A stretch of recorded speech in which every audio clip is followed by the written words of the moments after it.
So I'll take a little video here. This is my boat.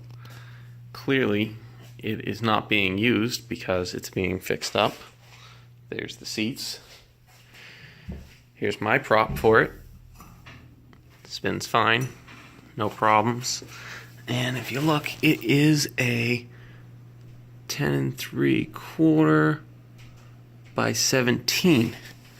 Now, I bought your prop, which is a 15 pitch, so that I would have more low-end grunt, because I have not been able to tow a wakeboarder properly.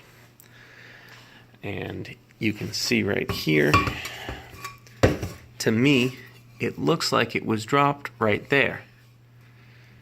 And that's the only thing that I can see that would cause it to not fit in that little part right there. And you can see there's no gouges or anything on the prop.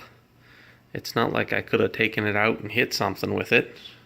Still got the tape on it from you, so I would have thought that would have come off. I don't know if you recognize your handwriting or whatever. Anyway.